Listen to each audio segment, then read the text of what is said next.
दूसरा थोड़ा सा भीड़ ज़्यादा बड़ी है तो हम अपने माताओं बहनों का स्वागत करते हैं, आमंत्रित करते हैं वो आए, स्वागत है उनका।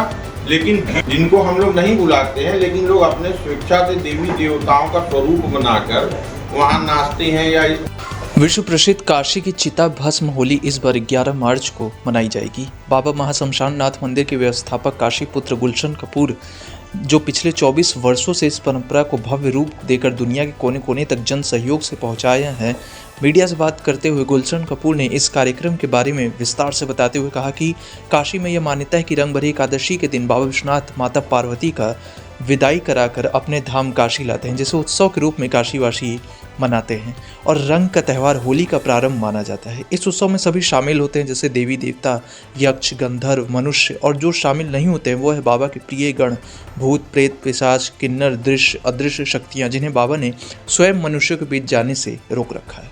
लेकिन बाबा तो बाबा हैं, वो कैसे अपनों की खुशियों का ध्यान नहीं देते। अंत सबका बेड़ा पार लगाने वाले शिवशंकर उन सभी के साथ चिता भस्म की होली खेलते हैं, मशान आते हैं और आज से ही संपूर्ण विश्व को प्रसन्नता, हर्ष, उल्लास देने वाले इस त्यौहार होली का आरंभ होता है, जिसमें दुश्मन भी गले मिल जाते हैं। क्योंकि इस पारंपरिक उत्सव को काशी के मणिकर्णिका घाट पर जलती चिताओं के बीच मनाया जाता है, जिसे देखने दुनिया भर से लोग काशी आते हैं।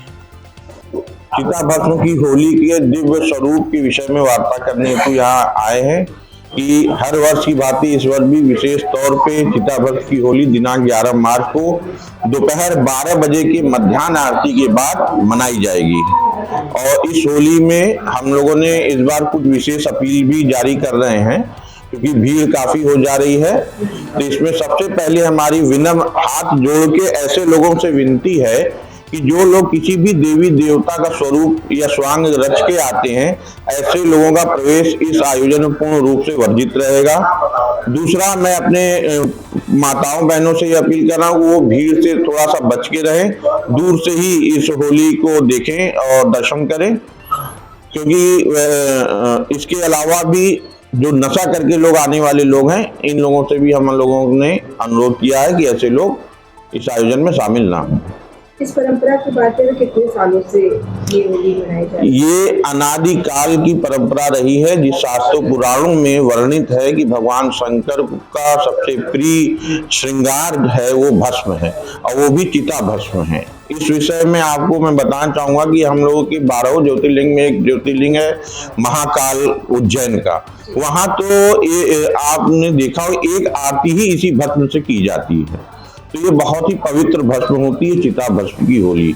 हाँ, ये सही है कि वो भस्म जो है घरों में नहीं जाना चाहिए, लेकिन हमारे काशी में ही ऐसे बहुत से देवालय हैं, बहुत सी तीर्थ स्थान है, प्रसिद्ध स्थान है, जिसमें बाबा काल भैरव का मंदिर है, बटुक भैरव जी का मंदिर है, बाबा कीनाराम जी का तपोस्थली है। इन सभी जगह उसी चिता भस्म का लोग बहुत ही पूर्ण रूप से चंदन टीका उसका लगाते हैं, उसका पान भी करते हैं कि उनके पूरे शरीर की आंतरिक ऊर्जा भी बढ़े और जो कुछ उनके मन मस्तिष्क में जो विकार हैं वो इस भस्मी से दूर हो।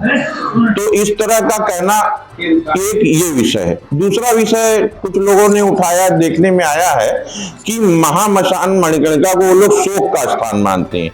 तो ये भी काशी में नहीं है कि काशी का मसान शोक का स्थान नहीं है। अन्य जगह शोक का स्थान हो सकता है, काशी में मसान शोक का स्थान नहीं है, क्योंकि यहाँ मरना भी मंगल माना गया है। आप रोज देखते होंगे 2-4 ऐसे शव आते होंगे जो काफी बैंड बाजे नगाड़े ढोल के साथ शव यात्रा आते हैं मणिकर्णिका घाट पे, जिनको खुशी होती है कि काशी में यहाँ पे अंतिम संस्कार करके उनको मुक्ति मोक्ष प्राप्त हो रहा है।